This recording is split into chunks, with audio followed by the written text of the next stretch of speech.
Bener nggak sih beribadah cuma boleh di rumah ibadah? Pertanyaan ini diangkat influencer Abu Janda setelah kasus pelarangan dan penyerangan kegiatan ibadah di Tangerang Selatan. Mahasiswa Katolik Universitas Pamulang mengadakan ibadah Rosario di salah satu rumah indekos. Ternyata kegiatan itu bikin sebagian warga intoleran marah. Alasannya beribadah harus di rumah ibadah, bukan di rumah. Pak RT dan beberapa warga mendatangi lokasi dan membubarkan ibadahnya. Belasan mahasiswa diintimidasi, bahkan ada yang terluka kena bacokan. Alasan ketua RT dan warga intoleran itu jelas mengada-ngada. Kata Abu Janda, narasi rumah bukan untuk tempat ibadah adalah narasi yang menyesatkan dan berbau diskriminasi SARA. Menurutnya, banyak umat Islam yang juga beribadah di rumah kok. Apa yang dibilang Abu Janda itu benar dan harus kita dukung. Makanya, kita nggak perlu takut beribadah di rumah sendiri karena itu dilindungi konstitusi. Yuk, lawan intoleransi beragama. Ketua MUI Khalil Nafis berlebihan deh, masa 40 biksu tudong cuma istirahat di masjid doang dikritik. Jadi minggu lalu ada 40 biksu tudong mampir di serambi Masjid Baitur Rahmah di Temanggung. Mereka dalam perjalanan ke Candi Borobudur untuk Waisak. Nah, kedatangan mereka disambut dan dijamu pengurus masjid dan warga. Pimpinan biksu, Bante Kamsai Sumano Mahatera sangat senang atas sambutan hangat itu. Masalahnya, Ketua MUI nggak happy dengan peristiwa ini. Dia bilang itu toleransi yang kebablasan karena masjid fungsinya buat ibadah umat Islam. Katanya, tamu non-muslim harus disambut di ruangan lain. Pernyataan Ketua MUI ini jelas berlebihan ya, asal tahu aja. Nabi Muhammad pernah menyambut dan menerima perwakilan komunitas Kristen Najran di dalam Masjid Nabawi. Bahkan Nabi Muhammad bolehin mereka melakukan kebaktian di dalamnya. Yuk jadi pemuka agama yang mengajarkan penghormatan dan kedamaian. Mas sering diejek, Tuhanmu tuh cuman patung gitu kan. Masa gitu aja disembah gitu. Apa yang dialami anak perempuan dari kelompok minoritas agama ini sedih banget. Dia sering dipojokin karena Tuhan yang disembahnya cuma patung. Shelin juga ngaku sering dikatain celeng alias babi. Sambil menahan tangis, Shelin bilang apa salah dia, apa salah agama dia, kenapa terus-menerus dicela. Video ini sudah dilihat 300.000 kali dan mendapatkan banyak dukungan positif dari warganet. Penindasan yang dialami Shelin harus dihentikan. Jangan sampai ada Shelin lainnya di kemudian hari. Sejatinya, agama datang untuk menebarkan kasih sayang, bukan sebaliknya. Yuk, tanamkan toleransi sejak dini. Ada penggerbekan doa Rosario oleh Ketua RT dan kelompoknya atau gerombolannya.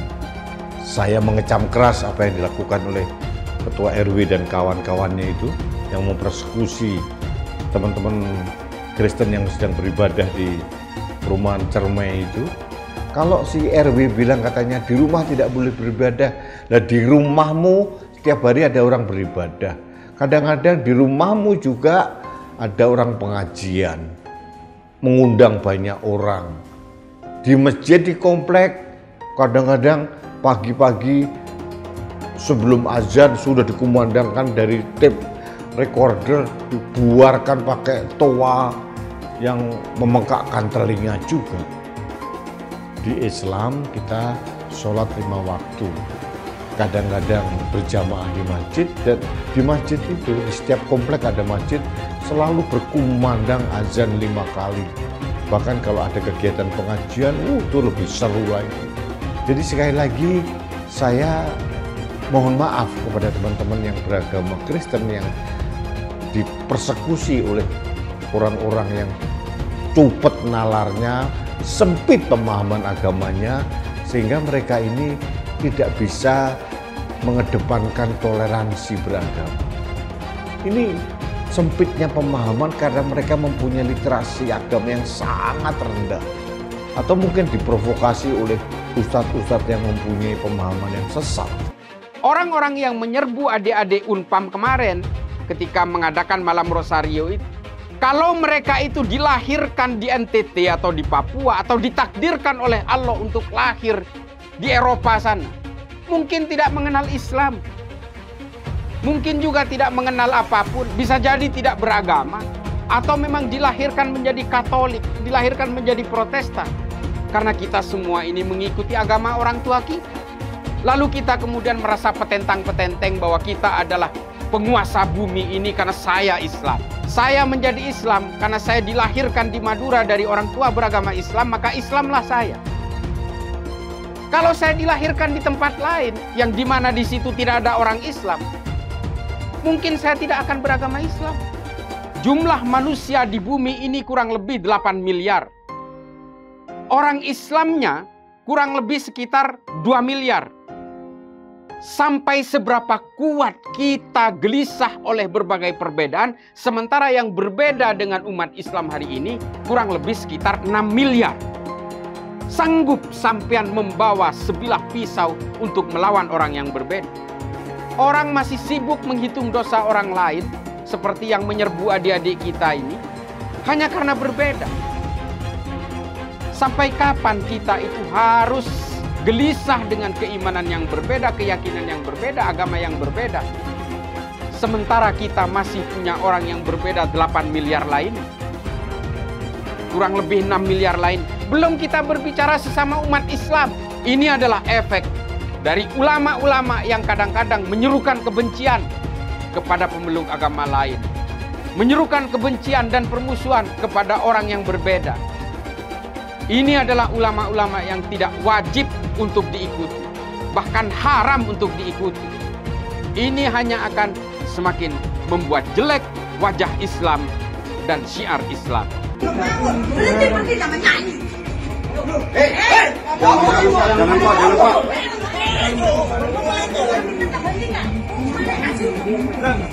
Belum kering mulut ini bahas pembubaran ibadah mahasiswa Katolik di Tangsel, sudah terjadi lagi pembubaran doa di rumah di PCI Perumahan Cermi Indah Kabupaten Gresik. Jemaat lagi doa di rumah, digeruduk warga yang ngamuk minta supaya jemaat berhenti nyanyi-nyanyi.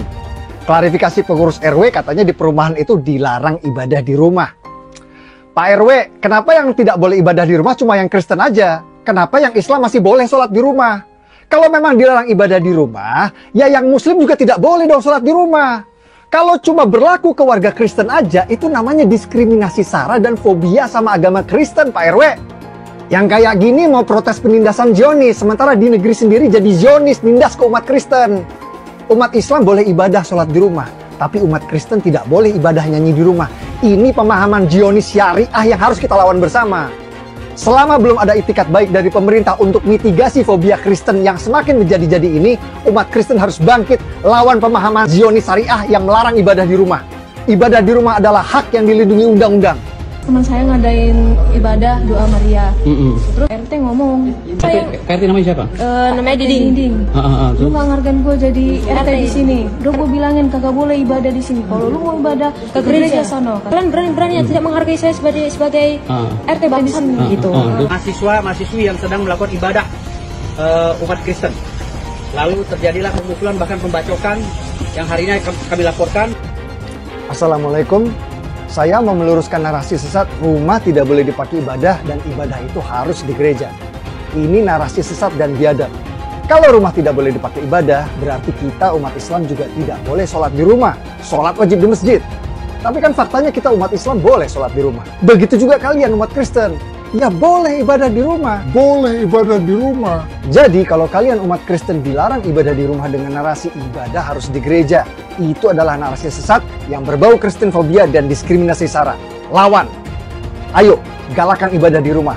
Hak beribadah di rumah adalah hak kalian yang dilindungi undang-undang. Hak kalian yang dilindungi undang-undang. Sebarkan lagi video ini, lawan Kristen fobia, lawan diskriminasi SARA. Dengan ini menyatakan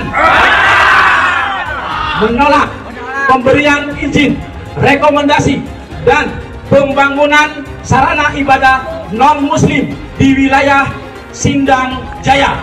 Terima kasih. Assalamualaikum warahmatullahi wabarakatuh. GKJ Bandung berdiri dari tahun 1926 sampai hari 97 tahun. 97 tahun. Berarti bisa dikatakan GKJ lebih tua daripada kemerdekaan Republik Indonesia. Itu dia. Tapi yang aneh itu, dulu sebelum merdeka bisa mendirikan gereja. Nah setelah merdeka, lah kok susah mendirikan gereja. Setidaknya 200 gereja disegel dan ditolak dalam 10 tahun terakhir. Dan yang terbaru adalah pelarangan kegiatan ibadah yang terjadi di daerah Padang. Dan itu belum termasuk pelarangan kegiatan ibadah yang belum sempat viral ataupun diketahui oleh semua orang. Pertanyaannya, bukankah di Undang-Undang Pasal 29 tahun 1945 mengatur tentang negara yang menjamin kemerdekaan penduduknya untuk memeluk dan beribadat menurut agama dan kepercayaannya masing-masing? Lantas kenapa kami mendapat perlakuan yang berbeda? Dari dulu saya sudah mengingatkan kalau MUI bisa jadi sarang sebenarnya dari kelompok radikal. MUI dengan segala kelebihannya adalah rumah terbaik bagi kelompok radikal untuk menguasai dan mengkapitalisasi umat muslim di Indonesia. Inilah kelicikan yang membawa nama agama. Setiap tahun ada saja kontroversi yang mereka keluarkan yang tidak membawa kesejukan dalam bernegara. Saya sendiri nggak tahu gunanya MUI itu apa. Ngeri memang MUI ini. Dengan label ulama, mereka menguasai penuh fatwa untuk umat Islam di Indonesia. Selain itu, selama bertahun-tahun mereka menguasai sertifikat halal di Indonesia dengan konsumen jutaan produk dan dananya tidak teraudit.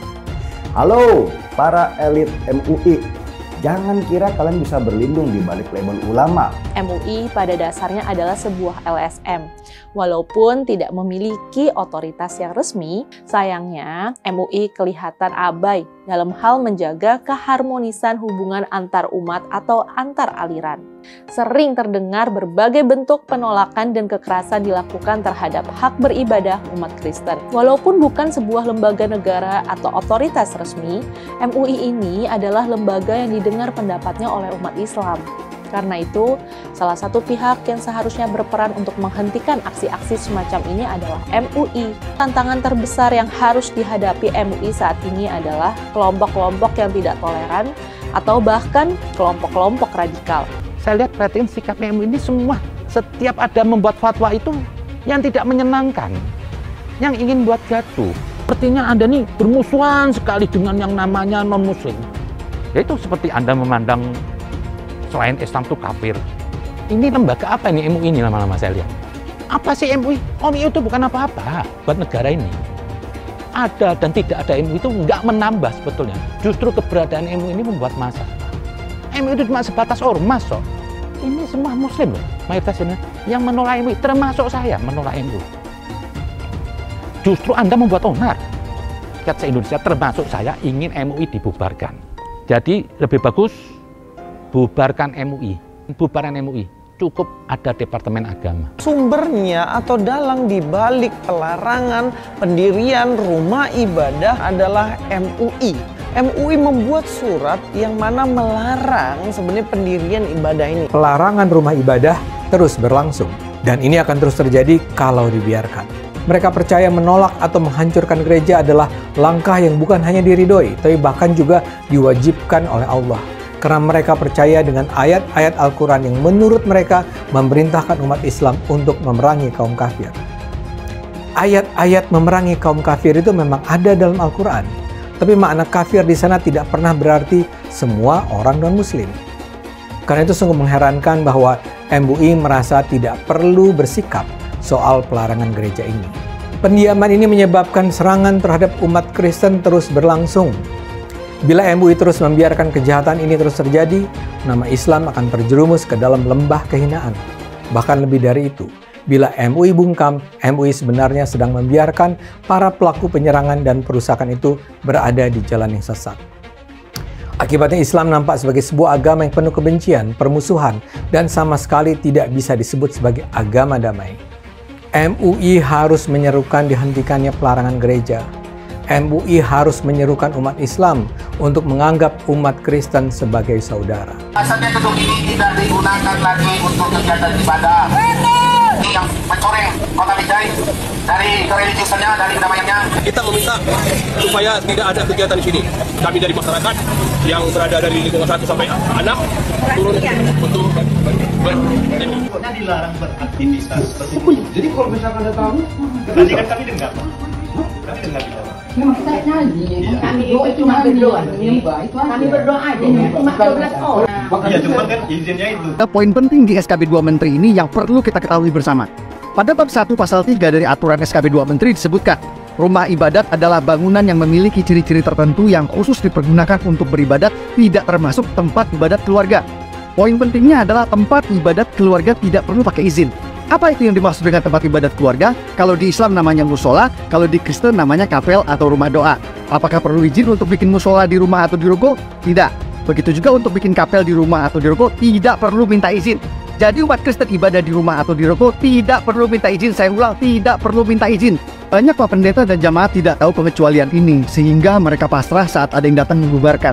Ibadah di rumah dan di ruko sama seperti umat Islam sholat jamaah di musola rumah atau di musola ruko. Dibolehkan oleh SKB 2 Menteri dan tidak perlu minta izin pada siapapun. Jadi tolong pahami pengecualian ini dan jangan lagi mau dibubarkan. Kita mau jujur, SKB 2 Menteri hanya berlaku bagi kaum minoritas saja. SKB 2 Menteri seringkali digunakan menjadi instrumen atau alat untuk menggebuk kaum minoritas, mengancam kebebasan beribadah. Mirisnya tidak terlihat semangat dan kesungguh-sungguhan dari Kementerian Agama dan pemerintah Indonesia untuk merevisi SKB 2 Menteri ini. Itu sebabnya saya mau mengajak melalui video ini, sama-sama kita berjuang untuk menegakkan konstitusi dengan tujuan utama merevisi kembali SKB 2 Menteri ini. Ya, saya tidak mau suatu saat anak saya ketika tumbuh dewasa masih harus berjuang untuk kebebasan beragama. Mari sama-sama bergandengan tangan berjuang untuk merevisi SKB 2 Menteri ini sehingga Indonesia menjadi rumah yang nyaman bagi semua golongan dan semua agama. Sebenarnya penegakan hukum di Indonesia ini untuk orang-orang intoleran itu sudah bagus, asal jangan pernah berpikir kalian minoritas. Kalau kalian tidak melaporkan, bagaimana bisa diproses? Nunggu sejuta umat bersuara, menyuarakan itu, tapi cuma komentar, tindakannya nggak ada. Bilangnya apa? Kita cuma minoritas. Itulah karena kalian tidak nasionalis, makanya kalian itu mengecilkan diri kalian sendiri. Kita ini punya hak yang sama di Indonesia, ya. Semua yang beragama itu mempunyai hak beribadah. Sejauh ini, cuma teman-teman dari Dharma Pala loh yang berani menuntut keadilan, bukan karena mereka minoritas, tapi karena mereka punya hak yang sama sebagai warga negara Indonesia. Apakah dalam prosesnya teman-teman Dharma Pala itu lancar-lancar saja? Tidak. Kasusnya pernah ditolak dengan alasan laporannya sudah ada atau sudah ada yang melaporkan. Tapi mereka terus kawal, terus kekeh. Akhirnya mantan Menteri Roy Suryo bisa dimasukkan ke penjara atas dasar penghinaan terhadap lambang-lambang agama. Apalagi ini yang menyetop orang beribadah, bukan siapa-siapa pula. Terus kenapa alasannya kalian tidak mau bersuara? Kalian tidak mau melakukan, kalian tidak mau melaporkan. Kenapa? Bersatu, berbuat. Jangan cuma diam. Mengenai kebebasan beribadah dan kebebasan beragama. Beragama Kristen, Katolik, Hindu, Konghucu, hati-hati, ini memiliki hak yang sama dalam beribadah. Beragama dan beribadah itu dijamin oleh konstitusi kita, dijamin oleh Undang-Undang Dasar 1945, Pasal 29 ayat 2. Dandim, Kapolres, Kapolda, Pangdam harus ngerti ini. Jari, Kejati, FKUB misalnya, apakah tidak memperbolehkan membangun tempat ibadah? Hati-hati loh. Konstitusi tidak boleh kalah dengan kesepakatan.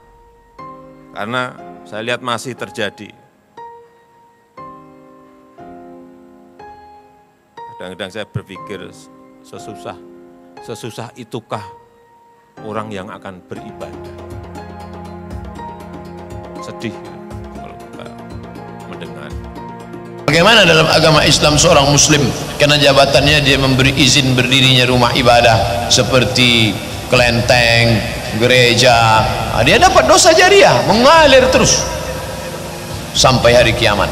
Setiap berbunyi teng teng bisa dibelangkung malaikat, teng kelompang, teng kelompang, teng kelompang, teng kelompang. Rasakanlah tuh, rasakan. Pancasila Soekarno, ketuhanan ada di pantat. Anak Tuhan dari mana? Kalau Yesus anak Tuhan, bidangnya siapa? Besok di seluruh wilayah Indonesia kami katakan dalam. Karena di salib itu ada jin kafir. Karena di salib itu ada jin kafir. Karena di salib itu ada jin kafir. Haleluya. Kepalanya ke kiri apa ke kanan? Kepalanya ke kiri apa ke kanan? Kita percaya salib itu lambang mulia, bukan jin. Kok ketawa? Aku nggak nyindir siapa-siapa. Hai teman-teman, tahun ini adalah tahun yang bagus untuk trading di market kripto, terutama Bitcoin dan kripto lainnya. Teman-teman bisa gunakan kesempatan ini untuk mencari cuan dengan trading di market kripto. Untuk trading, teman-teman cukup registrasi dengan menggunakan link di kolom deskripsi, lalu deposit, tentukan apa yang ingin kalian tradingkan, lalu tekan tombol buy. Sesimpel itu. Untuk minimal deposit, cuman Rp400.000 saja. Kita tidak dikenakan fee sama sekali. Saat ini lagi ada promo spesial. Welcome bonus buat kamu yang register dan deposit. Teman-teman akan dapatkan 100% dari jumlah deposit pertama. Contohnya teman-teman deposit 1 juta, maka akan menjadi 2 juta. Karena welcome bonus 100% dari jumlah depositnya. Jika ada pertanyaan, teman-teman bisa hubungi WhatsApp di kolom deskripsi. Saya juga mau mengajak teman-teman untuk bergabung di komunitas trading yang ada di kolom deskripsi. Di sana saya akan memberikan sinyal trading yang bisa teman-teman ikuti. Seperti biasa, kalau kamu suka dengan video ini, jangan lupa komen, klik like, dan subscribe. Saya baru saja dengar Majelis Ulama Indonesia alias MUI menyatakan bahwa umat Islam tidak boleh menyampaikan salam agama lain. Fatwa itu diputuskan melalui Ijtima Ulama, Komisi Fatwa se-Indonesia ke-8 di Kabupaten Bangka, Provinsi Kepulauan Bangka Belitung pada 1 Juni lalu.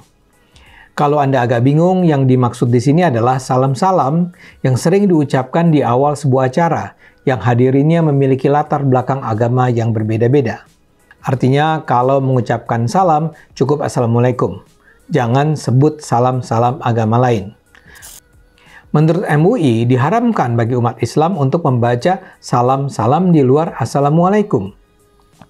Itu dilarang karena masing-masing salam memiliki doanya sendiri-sendiri.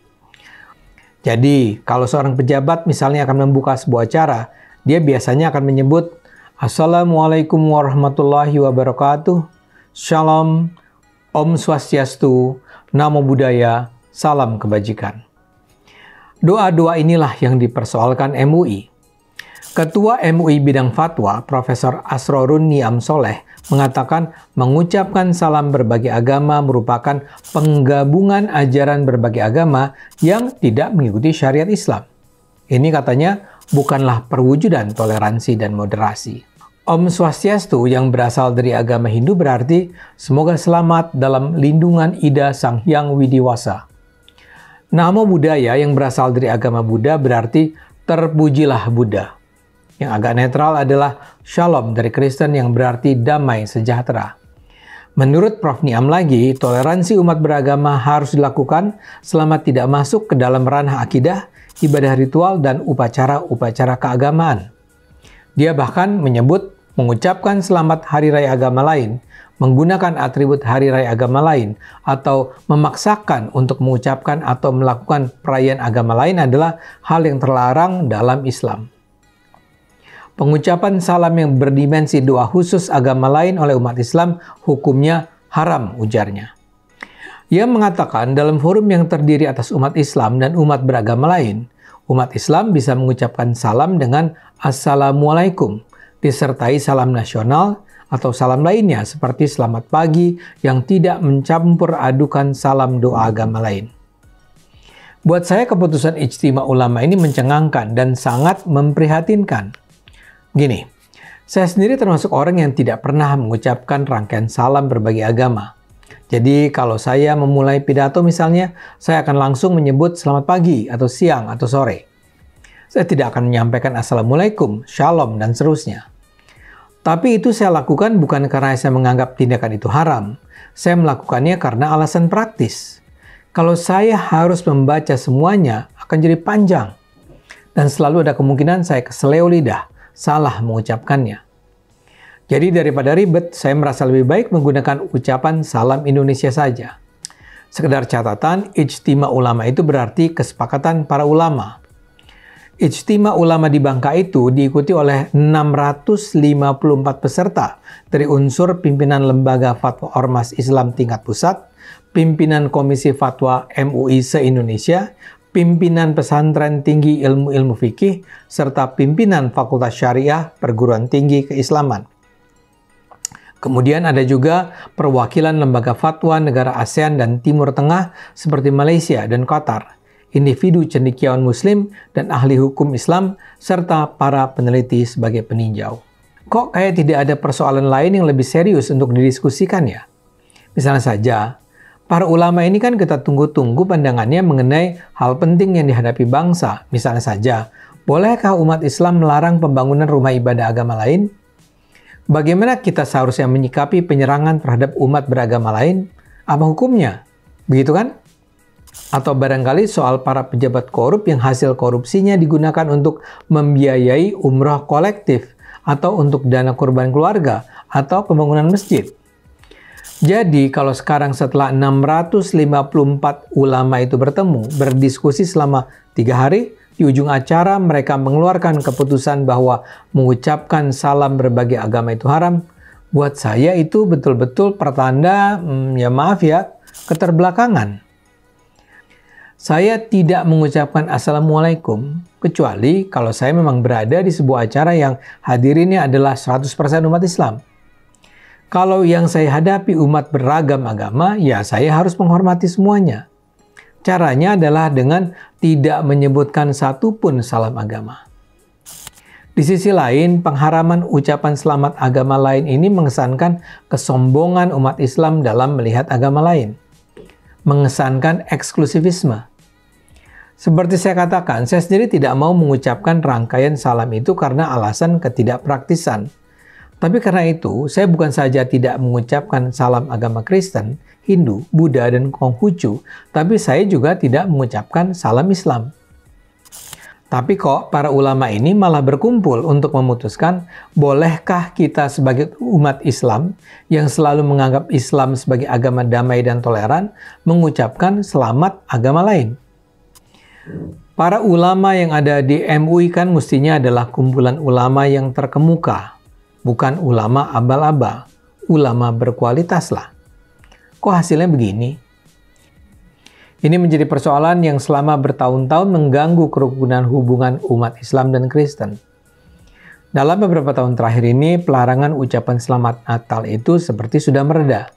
Sekarang dipahami bahwa larangan tersebut tidak pernah dikenal baik dalam Al-Quran maupun Sunnah Nabi Muhammad. Tapi kini, bila MUI mulai kembali dengan mengatakan bahwa salam agama itu terlarang, sebagaimana ucapan selamat Natal haram, kemajuan yang sudah dicapai mungkin akan kembali menyurut. Assalamualaikum itu tentu saja bermakna baik. Arti Assalamualaikum warahmatullahi wabarakatuh adalah semoga Allah melimpahkan keselamatan, rahmat, dan keberkahannya padamu. Tapi tetap saja itu kan mengandung bias Islam. Karena itu, menurut saya, kalaulah MUI ingin agar umat Islam tidak perlu mengucapkan salam agama lain, sebaiknya kewajiban mengucapkan Assalamualaikum pun ditiadakan. Jadi aman. Tapi kabar baiknya, keputusan MUI ini sudah ditentang oleh tidak lebih dan tidak kurang Kementerian Agama. Dirjen Bimbingan Masyarakat Islam Kemenak, Kamarudin Amin menyatakan salam lintas agama adalah praktik baik kerukunan umat. Ini bukan upaya mencampur adukan ajaran agama katanya, melainkan upaya memperkuat kerukunan dan toleransi. Dia menyebut selama ini salam lintas agama menjadi sarana menebar damai yang juga merupakan ajaran setiap agama.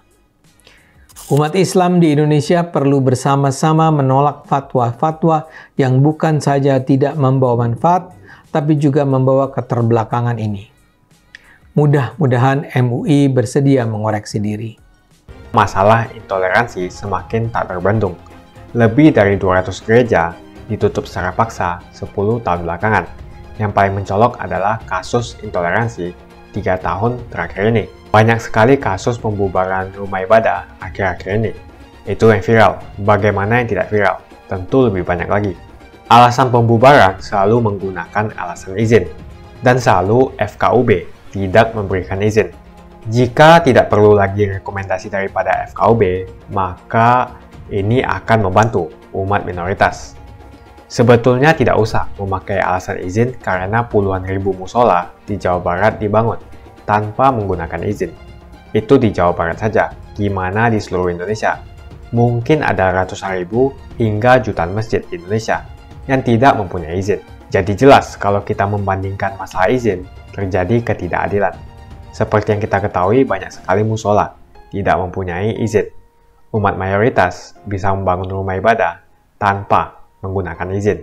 Adapun SKB 2 Menteri, bab 1 pasal 3, orang Kristen yang mau bikin rumah-rumah doa di rumah atau di ruko, sebetulnya tidak perlu meminta izin.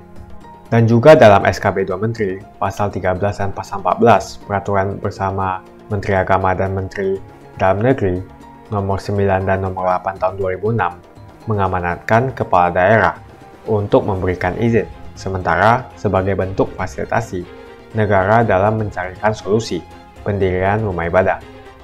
Jadi dalam SKB 2 Menteri, sebetulnya kepala daerah harus memfasilitasi dalam memberikan perizinan pendirian rumah ibadah. Akan tetapi dua pasal ini dianggap tidak ada oleh ormas-ormas preman berjubah agama itu. Yang dipermasalahkan oleh ormas preman berjubah agama itu selalu rekomendasi FKUB yang ada di SKB 2 Menteri. Semoga rekomendasi FKUB yang ada di SKB 2 Menteri bisa dihilangkan. Menurut saya, selama SKB 2 Menteri tentang rekomendasi FKUB tidak direvisi, maka masalah-masalah penolakan rumah ibadah agama lain di tempat-tempat lain di seluruh Indonesia akan terus terjadi. Konstitusi jelas memberikan jaminan perlindungan negara kepada orang untuk beragama dan melaksanakan ibadah sesuai dengan kepercayaan dan agamanya. Maka tidak boleh tunduk pada kesepakatan. Bunyi pasal 29 ayat 2 Undang-Undang 1945, negara menjamin kemerdekaan tiap-tiap penduduk untuk memeluk agamanya masing-masing dan untuk beribadah menurut agama dan kepercayaannya itu. Mulai saat ini jangan diam. Bila rumah ibadahmu dibubarkan, kita sudah punya undang-undang yang melindungi. Bukan hanya itu, SKB 2 Menteri juga sebetulnya melindungi umat minoritas. Jadi ayo bantu sebarkan video ini supaya semakin banyak yang mengetahui tentang hal ini. Menurut saya, pemerintah pusat harus terus berkomunikasi dengan para pemuka agama atau penceramah agama yang selama ini masih merasa dan percaya bahwa kehadiran gereja adalah hal yang harus ditolak. Dan para pemuka agama itu harus sadar bahwa menolak pembangunan gereja bukan saja bertentangan dengan konstitusi, tapi juga bertentangan dengan ajaran agama itu sendiri dan juga akhlak. Jadi menurut kalian, kenapa ada keinginan untuk menutup atau mengganggu rumah ibadah agama minoritas? Apa alasannya? Tuliskan menurut kalian apa alasannya, dan kita akan bahas di video selanjutnya. Jika kalian suka dengan pembahasan saya tentang perizinan rumah ibadah, pastikan Anda semua menekan like di video ini. Dan bagikan video ini ke teman dan family Anda supaya mereka semua mengetahui informasi ini. Tekan tombol subscribe dan bunyikan lonceng notifikasi supaya kamu tidak ketinggalan info dari channel Jonas Leong.